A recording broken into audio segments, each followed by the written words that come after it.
വിഷ്ണുശാലിനിയുടെ ഇന്നത്തെ എപ്പിസോഡിൽ ശാലിനിയെ കാണാതെ വിഷമിക്കുന്ന വിഷ്ണു നാപത്യപൂജ നടത്തിയിട്ടും എന്തെങ്കിലുമൊക്കെ നടക്കുമെന്ന് കരുതി അതും ചീറ്റി എൻ്റെ ചക്കരക്കുട്ടി എന്ത് ചെയ്യുകയായിരിക്കും, നോക്കിക്കളയാമെന്ന് പറഞ്ഞ് ശാലിനിയുടെ റൂമിലേക്ക് ആരും കാണാതെ പതിയെ നടന്നു ചെല്ലുകയാണ് വിഷ്ണു. ഇതേസമയം ശാലിനി കണ്ണാടിയുടെ മുമ്പിൽ നിന്ന് ഒരുങ്ങുകയാണ്. അന്നേരം പിറകിലത്തെ ബ്ലൗസിൻ്റെ വള്ളി കെട്ടാനായിട്ട് ഒരുപാട് ശ്രമിക്കുന്നുണ്ട് ശാലിനി. അന്നേരം ശാലിനിക്ക് അത് കഴിയുന്നില്ല. തുടർന്ന് പതിയെ ഡോറ് തുറന്ന് വിഷ്ണു അകത്തേക്ക് ചെല്ലുമ്പോൾ ശാലിനിയുടെ നിൽപ്പൊക്കെ കണ്ട് ആകെ കൺട്രോൾ പോവുകയാണ് വിഷ്ണുവിന്. തുടർന്ന് പതിയെ അകത്തേക്ക് കയറി ഡോറങ്ങ് അടച്ച ശേഷം ശാലിനിയുടെ അടുത്തേക്ക് കണ്ണാടിയുടെ അടുത്തേക്ക് വിഷ്ണു ചെല്ലുന്നുണ്ട്. പക്ഷെ ശാലിനി വിഷ്ണുവിനെ കാണുന്നില്ല. തുടർന്ന് ആ ബ്ലൗസിൻ്റെ വള്ളിയിൽ പെട്ടെന്ന് അങ്ങ് പിടിച്ചു വലിക്കുകയാണ് വിഷ്ണു. അന്നേരം പമ്പരം കറങ്ങുന്നത് പോലെ തിരിഞ്ഞങ്ങ് വിഷ്ണുവിൻ്റെ അടുത്തേക്ക് നിൽക്കുകയാണ് ശാലിനി. വിഷ്ണുവിനെ അന്നേരം അവിടെ കണ്ടിട്ട് എന്താണെന്ന് ശാലിനി ചോദിക്കുന്നുണ്ട്. അന്നേരം ആ ബ്ലൗസിൻ്റെ വള്ളിയും കൈ പിടിച്ചുകൊണ്ട് ഇത് കെട്ടാനായിട്ട് ഞാൻ സഹായിക്കാമെന്ന് പറഞ്ഞ് ശാലിനി അങ്ങ് തിരിക്കുന്നുണ്ട്. അന്നേരം ഞാൻ സഹായം ചോദിച്ചോ എന്ന് ശാലിനി ചോദിക്കുകയാണ്. ഇല്ല, പക്ഷേ ഒരു ഭാര്യയുടെ ആവശ്യങ്ങൾ കണ്ടറിഞ്ഞ് സഹായിക്കേണ്ടത് ഭർത്താവിൻ്റെ കടമയല്ലേ, ഞാൻ ചെയ്തു തരാം എന്നൊക്കെ ശാലിനി അങ്ങ് സ്നേഹത്തോടെ നോക്കിയിട്ട് വിഷ്ണു പറയുന്നുണ്ട്. ഇതേസമയം സംസാരം ശ്രദ്ധിച്ചുകൊണ്ട് സുസ്മിത അവിടേക്ക് വരുന്നുണ്ട്. അകത്ത് എന്തോ നടക്കുന്നല്ലോ എന്നും പറഞ്ഞ് വാതിലിലേക്ക് ചെവി കൂർപ്പിക്കുകയാണ് സുസ്മിത. തുടർന്ന് അതേസമയം അകത്ത് വിഷ്ണുവിൻ്റെ കയ്യിൽ നിന്നും ആ വള്ളി അങ്ങ് പിടിച്ചു വാങ്ങിയിട്ട് ഇതാണോ ഭർത്താവാകാനുള്ള യോഗ്യതയെന്ന് ശാലിനി ചോദിക്കുന്നുണ്ട്. അന്നേരം എന്തെന്ന് വിഷ്ണു ചോദിക്കുകയാണ്. അല്ല, വള്ളി കെട്ടാൻ സഹായിക്കുന്നതാണോ യോഗ്യതയെന്ന് ഞാൻ ചോദിക്കുകയായിരുന്നു എന്ന്. അന്നേരം ഇതും ഒരു യോഗ്യതയാണല്ലോ എന്ന് ശാലിനിയെ അടിമുടി നോക്കി വിഷ്ണു പറയുന്നുണ്ട്. അന്നേരം എങ്കിൽ ഇയാളൊന്ന് കെട്ടാൻ സഹായിച്ചേ എന്ന് വിഷ്ണുവിൻ്റെ കവിളിൽ നിന്ന് തോണ്ടിയിട്ട് ശാലിനി പറയുകയാണ്.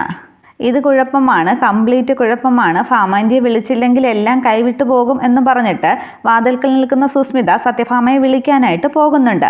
ഇതേസമയം കണ്ണാടിയുടെ മുന്നിലേക്ക് നോക്കി ശാലിനി അങ്ങനെ കുഞ്ഞിന് നാണിച്ച് നിൽക്കുമ്പോൾ വിഷ്ണു ആ വള്ളി കെട്ടാനായിട്ട് ശ്രമിക്കുകയാണ്. പിന്നെ വിഷ്ണുവിൻ്റെ കൈയൊക്കെ നന്നായിട്ട് വിറയ്ക്കുന്നുണ്ട്. ഒരുവിധം കൈയൊക്കെ സമാധാനിപ്പിച്ച് വിഷ്ണു ആ വള്ളി എടുത്ത് ആദ്യത്തെ കെട്ടുമ്പോഴേ ശാലിനിക്ക് അങ്ങ് ഇക്ലിയാകുന്നുണ്ട്.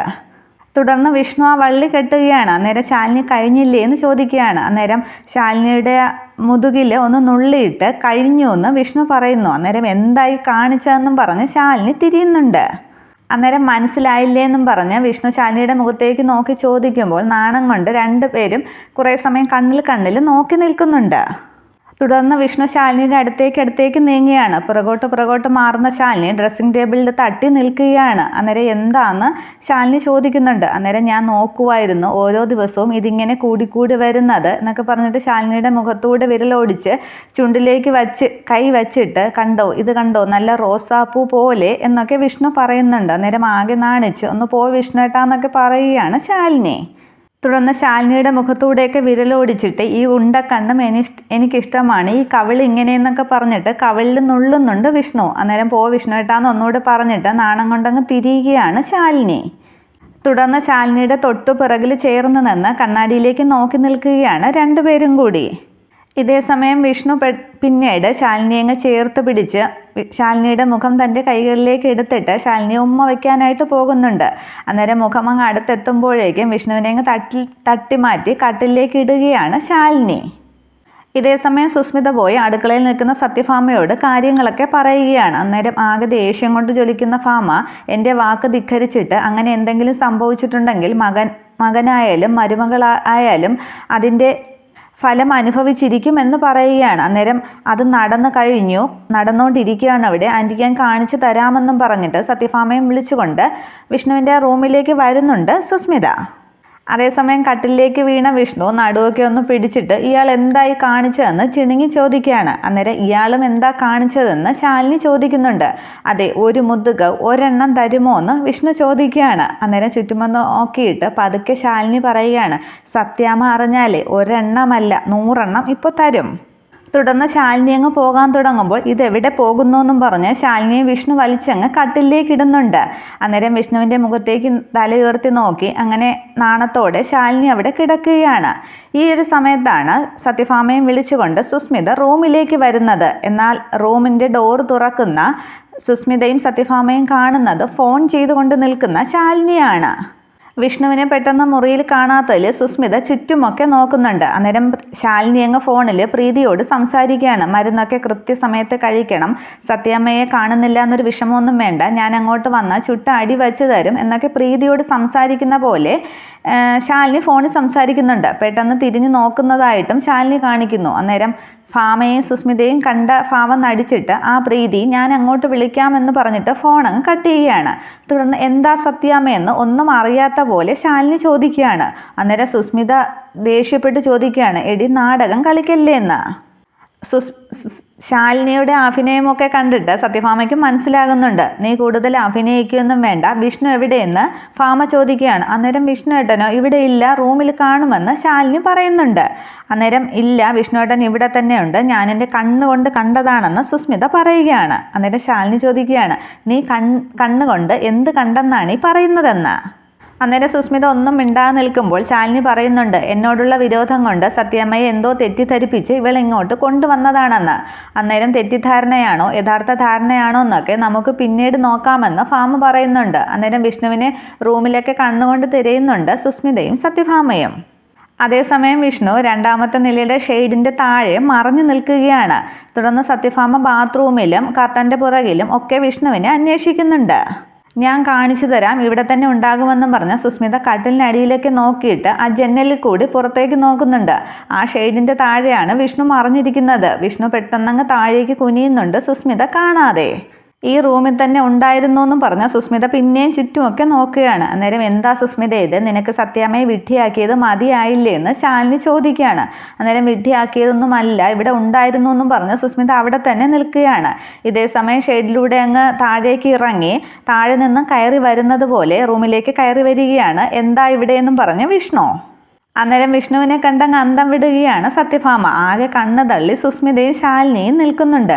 അന്നേരം വിഷ്ണു ചോദിക്കുകയാണ്, എന്താ ശാലിനി എല്ലാവരും കൂടെ ഇവിടെ നിൽക്കുന്നത്, ഭക്ഷണം എടുത്തു വെക്കുകയാണെന്നല്ലേ പറഞ്ഞത്, എന്നിട്ട് നിങ്ങളെല്ലാവരും ഇവിടെ നിൽക്കുകയാണോ എന്നും പറഞ്ഞ് ഒന്നും അറിയാത്തതുപോലെ അങ്ങ് ചോദിക്കുകയാണ് വിഷ്ണു.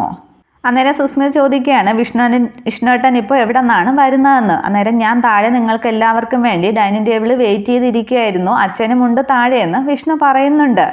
അന്നേരം അല്ല എന്താ പ്രശ്നമെന്ന് വീണ്ടും വിഷ്ണു ചോദിക്കുകയാണ്. അന്നേരം ഞാൻ പറയാം വിഷ്ണുവേട്ടാന്നും പറഞ്ഞ് ശാലിനി പറയുകയാണ്. ഞാൻ പ്രീതിയെ ഫോൺ ചെയ്തുകൊണ്ട് നിൽക്കുകയായിരുന്നു, അപ്പോൾ വിഷ്ണുവേട്ടൻ എൻ്റെ റൂമിലുണ്ടെന്നും പറഞ്ഞ് സത്യാമ്മയെ തെറ്റിദ്ധരിപ്പിച്ച് ഇവളിവിടേക്ക് കൂട്ടിക്കൊണ്ടുവന്നു. അന്നേരം വീണ്ടും സുസ്മിതയെ കളിയാക്കി, അയ്യയ്യോ ദേ സുസു ഇല്ലാത്തത് പറയല്ലേ, ഞാൻ ഇത്രയും നേരം അച്ഛൻ്റെ കൂടെ താഴെ നിൽക്കുകയായിരുന്നു എന്നും പറഞ്ഞ് അഭിനയിച്ച് തകർക്കുകയാണ് വിഷ്ണു. ഞാൻ താഴെ നിൽക്കുന്നത് നീ കണ്ടതാണല്ലോ എന്നും വിഷ്ണു ചോദിക്കുന്നുണ്ട് സുസ്മിതയോട്. അന്നേരം അതാണ് സുസ്മിത എന്ന് ശാലിനി പറയുന്നുണ്ട്. അന്നേരം സുസ്മിത പറയുകയാണ്, അയ്യോ ആൻറ്റി, ഞാൻ നുണ പറഞ്ഞതൊന്നുമല്ല, ഞാനല്ലാതെ കണ്ടതാണ്, കണ്ടിട്ട് തന്നെയാണ് കൂട്ടിക്കൊണ്ട് വന്നതെന്ന്. അന്നേരം ശാലിനി പറയുകയാണ്, നുണ പറഞ്ഞത് ആരാണെന്ന് ഇപ്പം മനസ്സിലായല്ലോ എന്ന്. വിഷ്ണു പറയുന്നതാണ് ശരിയെന്ന് തോന്നിയ സത്യഭാമ, വിഷ്ണു വാ, നിനക്ക് ഞാൻ ഭക്ഷണം വിളമ്പി തരാമെന്ന് വിഷ്ണുവിനോട് പറയുന്നു. എന്നിട്ട് സുസ്മിതയോട് പറയുകയാണ്, നീയും വാ താഴോട്ട്, നിനക്ക് ഞാൻ വിളമ്പി തരുന്നുണ്ട് എന്നൊന്ന് ആക്കി പറയുന്നുണ്ട്. അന്നേരം അയ്യോ ആൻറ്റി അല്ല, ഞാനെന്നും പറഞ്ഞിട്ട് സുസ്മിത സത്യഭാമയുടെ പുറകെ ഓടുകയാണ്. അന്നേരം ഒന്ന് പോടിയെന്നും പറഞ്ഞ് കൈയൊക്കെ ഓങ്ങുന്നുണ്ട് വിഷ്ണു. തുടർന്ന് അവർ പോയ ശേഷം വീണ്ടും ശാലിനിയോട് കൊഞ്ചാനുള്ള ശ്രമത്തിലാണ് വിഷ്ണു. ശാലിനിയുടെ അടുത്തേക്ക് പതുക്കെ നടന്നു വന്നിട്ട് അതേയെന്നും പറഞ്ഞ് എന്തോ പറയാനായിട്ട് തുടങ്ങുമ്പോൾ താഴെ നിന്ന് വിഷ്ണു വാ ഇങ്ങോട്ടെന്നും പറഞ്ഞ് സത്യഭാമ വിളിക്കുന്നുണ്ട്. അന്നേരം ഞാൻ ദാ വരണമെന്ന് വിഷ്ണു ദേഷ്യത്തിൽ പറയുന്നുണ്ട്. വീണ്ടും അതേയെന്നും പറഞ്ഞ് ശാലിനിയോട് എന്തോ പറയാൻ തുടങ്ങിയാണ്. അന്നേരവും സത്യഭാമ വിഷ്ണു വാ ഇങ്ങോട്ട് വരാൻ, അല്ലെങ്കിൽ ഞാൻ അങ്ങോട്ട് വരുമെന്ന് ഭാമ പറയുകയാണ്.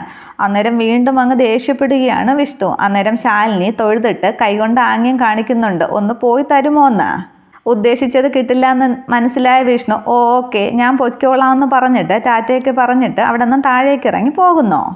തുടർന്ന് കാണിക്കുന്നത് രാജീവിൻ്റെ വീടാണ്. അവിടെ അമ്മാവൻ വന്ന് വിജയലക്ഷ്മിയോട് ചോദിക്കുന്നുണ്ട് അവൾ എങ്ങോട്ടാണ് പോയതെന്ന്, വല്ല നിശ്ചയമുണ്ടോ എന്ന്. അന്നേരം അവൾ എവിടെയെങ്കിലും പോയി തൊലയട്ടെ കൃഷ്ണൻകുട്ടി ചേട്ടാ, നേരത്തെ അവൾക്ക് ഈ ബുദ്ധി തോന്നിയിരുന്നെങ്കിൽ ആ ചിദംബരം മുതലാളിയുടെ മകള് സുവർണയുമായിട്ട് നമുക്ക് രാജീവിൻ്റെ കല്യാണം നടത്താമായിരുന്നു എന്ന്. അന്നേരം അമ്മാവൻ ചോദിക്കുന്നുണ്ട്, രാജീവ് കോളേജിൽ നിന്നും തിരികെ വരുമ്പോൾ നമ്മൾ എന്ത് സമാധാനം പറയുമെന്ന്. അന്നേരം അവൾ തന്നെ ഇഷ്ടത്തിന് ഇറങ്ങിപ്പോയതല്ലേ, അതിന് നമ്മളെന്തിനാ സമാധാനം പറയുന്നതെന്നും പറഞ്ഞ് വിജയലക്ഷ്മി ദേഷ്യപ്പെടുന്നുണ്ട്. അപ്പോൾ ഇവിടുത്തെ ജോലികളൊക്കെ ആര് ചെയ്യുമെന്ന് അമ്മാവൻ ചോദിക്കുകയാണ്. അന്നേരം എനിക്ക് ബെഡ് റെസ്റ്റ് വേണമെന്നാണ് ഡോക്ടർ പറഞ്ഞിരിക്കുന്നത്. പിന്നെ രാജീവിന് കോളേജിൽ പോകണം. അപ്പോൾ ഒരു അത്യാവശ്യ ഘട്ടം വന്നാൽ കൃഷ്ണൻകുട്ടി ചേട്ടൻ അടുക്കളയിൽ കയറില്ലെന്ന് വിജയലക്ഷ്മി ചോദിക്കുകയാണ്. തനിക്ക് നേരെയാണ് പണി വരുന്നതെന്ന് മനസ്സിലാക്കിയ അമ്മാവൻ അപ്പോൾ വിജയെ നീ എന്നെ അടുക്കളയിൽ കയറ്റാനുള്ള ശ്രമത്തിലാണോ എന്ന് അമ്മാവൻ ചോദിക്കുന്നുണ്ട്. അന്നേരം തക്കലയിലായിരുന്നപ്പോൾ കൃഷിപ്പണിയൊക്കെ ഉണ്ടായിരുന്നതല്ലേ, അത്യാവശ്യം വന്നാൽ അടുക്കള കയറില്ലായിരുന്നു, അപ്പോൾ ഇതും അങ്ങ് നടന്നോളുമെന്ന് വിജയലക്ഷ്മി പറയുന്നുണ്ട്. അമ്മാവൻ്റെ ആ ഭാവം കണ്ടിട്ട് വിജയലക്ഷ്മി പറയുന്നുണ്ട്, കൃഷ്ണൻകുട്ടി ചേട്ടനൊന്ന് സമാധാനിക്ക്. രാജീവിന് ചിദംബരം മുതലാളിയുടെ മകൾ സുവർണയെ പോലൊരു പെൺകുട്ടിയെ കിട്ടിയാൽ നമുക്കിവിടെ എത്ര ജോലിക്കാരെ വേണമെങ്കിലും വെക്കാമല്ലോ എന്ന്. അന്നേരം അതൊക്കെ നടക്കുമോ, ഇനി എന്നാ നടക്കുക എന്നൊക്കെ ആശങ്കപ്പെടുകയാണ് അമ്മാവനും. ഈ സമയത്താണ് ഗോപാലകൃഷ്ണൻ ശാരികയും കൊണ്ട് കാറിൽ വരുന്നത്. അന്നേരം രാജീവ് ഇത്ര പെട്ടെന്ന് മടങ്ങി വന്നോ എന്ന് അമ്മാവൻ തിരക്കുകയാണ്. അല്ലാതെ രാജീവിൻ്റെ വണ്ടിയല്ല, വേറെ ആരുടെ കാറാണെന്ന് വിജയലക്ഷ്മി പറയുന്നുണ്ട്. അന്നേരം ഗോപാലകൃഷ്ണൻ കാറിൽ നിന്ന് ഇറങ്ങുമ്പോൾ അതാരാന്ന് അമ്മാവൻ തിരക്കുകയാണ്. കണ്ട് നല്ല പരിചയം, അത്രയ്ക്ക് അങ്ങോട്ട് ഓർമ്മ വരുന്നില്ല എന്നും പറഞ്ഞ് ആളെ ഓർക്കുകയാണ് വിജയലക്ഷ്മി. ആ സമയത്താണ് ഫ്രണ്ടിലത്തെ ഡോർ തുറന്ന് ശാരികയെ വാ മോളെ എന്നും പറഞ്ഞ് ഗോപാലകൃഷ്ണൻ പുറത്തേക്ക് ഇറങ്ങുന്നത്. അന്നേരം ഇവളോ എന്ന് ചോദിക്കുകയാണ് അമ്മാവൻ. വിജയലക്ഷ്മി പറയുകയാണ്, നമ്മുടെ ശനി ഒഴിഞ്ഞു പോയിട്ടില്ല, ഇത് അവളുടെ അപ്പനാണ് ഗോപാലകൃഷ്ണൻ എന്ന് വിജയലക്ഷ്മി പറയുന്നുണ്ട്. ഇയാൾ വേറെ ഏതോ ബന്ധത്തിലല്ലേ ഇപ്പോഴെന്ന് അമ്മാവൻ ചോദിക്കുന്നുണ്ട്. അതെ, ഇയാളിപ്പോൾ രാജേശ്വരിയുടെ ഒപ്പമാണെന്ന് വിജയലക്ഷ്മി പറയുകയാണ്. അന്നേരം ആകെ മടിച്ചു നിൽക്കുന്ന ശാരികയുടെ കൈ പിടിച്ചിട്ട് അച്ഛനല്ലേ കൂടെ വരുന്നത്, വാ എന്നും പറഞ്ഞ് അകത്തേക്ക് കയറുകയാണ് ഗോപാലകൃഷ്ണനും ശാരികയും കൂടി ചേർന്ന്. അന്നേരം ഇവൾ എന്തിനാ ഇപ്പോൾ ഇയാളെ കൂട്ടി വന്നത് എന്ന് ചിന്തിച്ച് നിൽക്കുകയാണ് അമ്മാവൻ. തുടർന്ന് ഗോപാലകൃഷ്ണനെയും ശാരികയും കണ്ട വിജയലക്ഷ്മി ഒന്ന് കാലുമേ കാലും കയറ്റി വെച്ച് ഇരിക്കുകയാണ്. അന്നേരം നമസ്കാരം കൃഷ്ണൻകുട്ടി ചേട്ടാന്നൊക്കെ ഗോപാലകൃഷ്ണൻ പറയുകയാണ്. എന്നെ മനസ്സിലായോ എന്ന് ചോദിക്കുന്നുണ്ട്. അന്നേരം ആളെ മനസ്സിലായി, പേരങ്ങോട്ട് എന്ന് കൃഷ്ണൻകുട്ടി അമ്മാവൻ പറയുമ്പോൾ ഗോപാലകൃഷ്ണൻ എന്ന് ഗോപാലകൃഷ്ണൻ പറയുന്നുണ്ട്. അന്നേരം മരുമകളുടെ അച്ഛൻ്റെ പേര് ചോദിച്ച് മനസ്സിലാക്കുക എന്ന് പറയുന്നത് അത്ര നല്ല ഇടപാടല്ല എന്ന് വിജയലക്ഷ്മി പറയുകയാണ്. ഇവൾ എവിടെ നിന്ന് കിട്ടി, ആരോടും ചോദിക്കാതും പറയാതെ ഇറങ്ങിപ്പോയ പെണ്ണാണെന്ന് ശാരികയെ നോക്കി വിജയലക്ഷ്മി ദേഷ്യത്തോടെ പറയുന്നുണ്ട്. അന്നേരം അവളൊന്ന് വീട്ടിലോട്ട് വന്നതാണ്, അമ്മയെ കാണാനൊരു ആഗ്രഹം തോന്നി അങ്ങനെ വന്നതാണെന്ന് വളരെ വിനയത്തോടു കൂടി ഗോപാലകൃഷ്ണൻ പറയുന്നുണ്ട്. അപ്പോൾ അമ്മയെന്ന് പറഞ്ഞാൽ ശാരദ അമ്മയോ അതോ രാജേശ്വരിയോ ഒന്ന് കളിയാക്കി വിജയലക്ഷ്മി ചോദിക്കുകയാണ്. അന്നേരം ശാരദയെ തന്നെയാണ് ഞാൻ ഉദ്ദേശിച്ചതെന്ന് ഒന്ന് കടുത്ത സ്വരത്തിൽ ഗോപാലകൃഷ്ണൻ പറയുന്നുണ്ട്. ആരുടെ അമ്മയെ കാണാനായിട്ട് ആയാലും പറഞ്ഞിട്ട് വേണം പോകാനെന്ന് വിജയലക്ഷ്മി പറയുകയാണ്. അന്നേരം പറഞ്ഞിട്ട് കാര്യമില്ല വിജയലക്ഷ്മി, ചൊല്ലും വിളിയും കേട്ട് വളർന്ന കുട്ടികളല്ലല്ലോ എന്ന് അമ്മാവനും കളിയാക്കുകയാണ്.